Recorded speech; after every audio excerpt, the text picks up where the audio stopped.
Hi guys, this is Vinash Sharma, and in this session we will discuss the basic and commonly used formulas in Microsoft Excel. The formulas are sum, autosum, minimum, max and average. We'll check how to use the commonly used function, the sum, average, minimum and the maximum. So we have some data. We have the sales for the year 20, 21 and 22 and from January to December.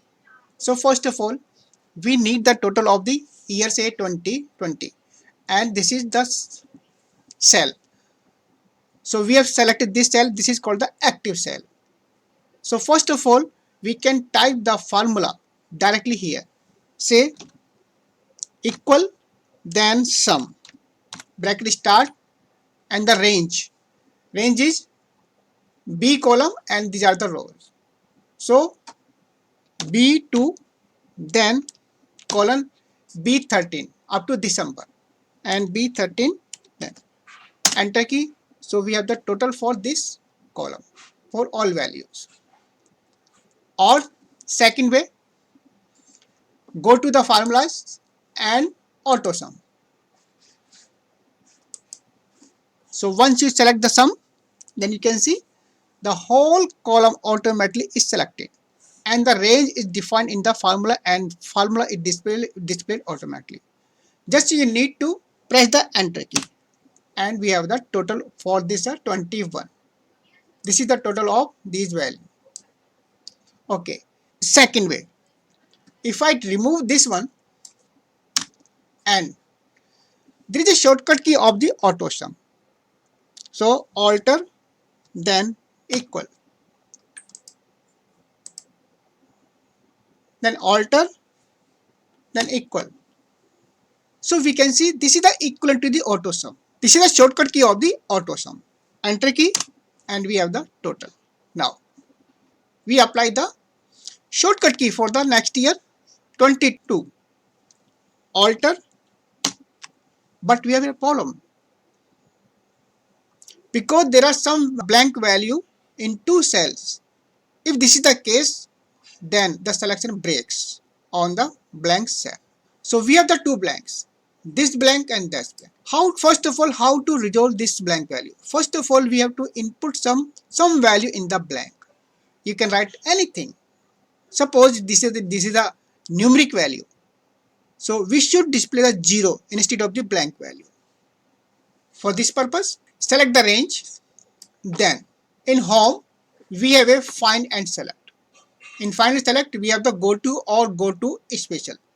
If you take go to, then we have a special. Otherwise, you can take the directly go to special. This one. Or you can press the Control G. And from this box, you can go to the special. We have the blanks.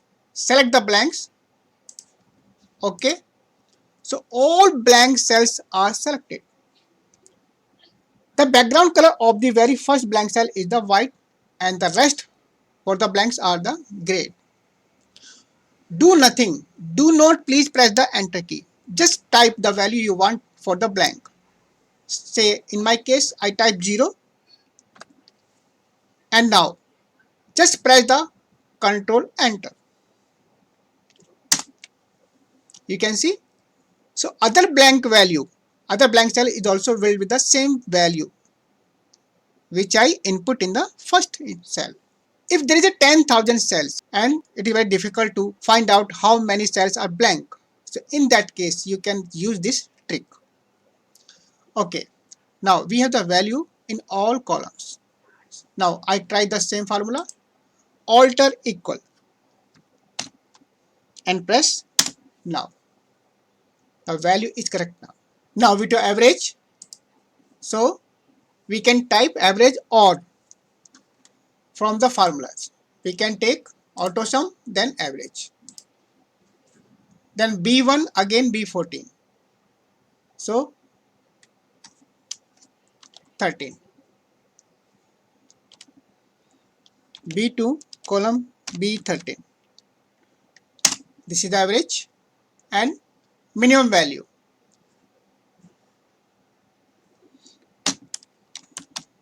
Minimum Then we can select the range, this one.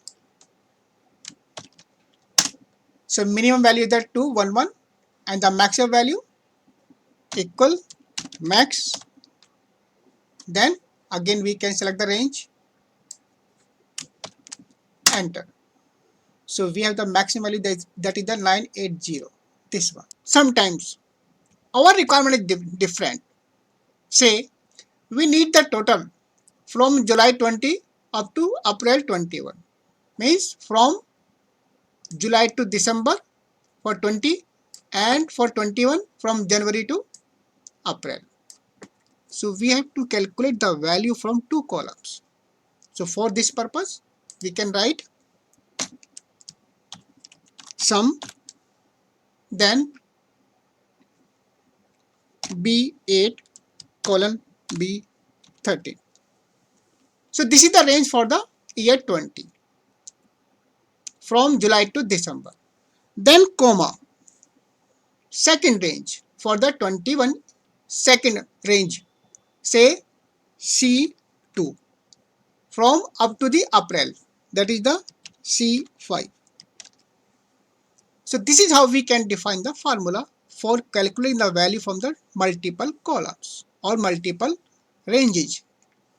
Press enter. Now we have the value, we have the total for these range from this period from July 20 up to April 21. Now we check the another scenario.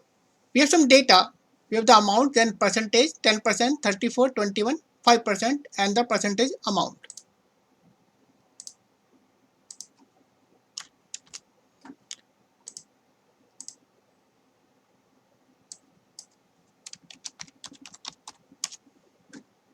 Now we apply the formula for calculating the percentage. So here A2 multiply by B2, because the percentage sign is already there in the B2. So we are calculating the percentage and enter key. Now we copy this formula.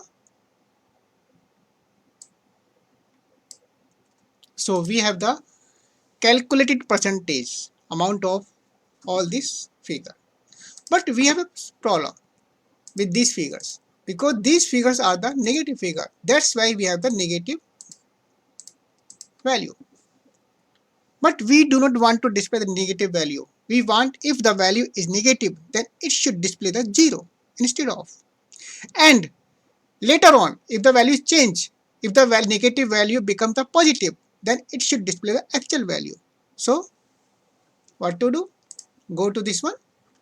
Then we can use the max formula. Max function, it takes the maximum value from the range. So if it is a negative value and if you compare the 0 with the negative, then 0 is the greater one. So it will take the 0. So in the max, we can type 0, then comma, then that function and bracket close.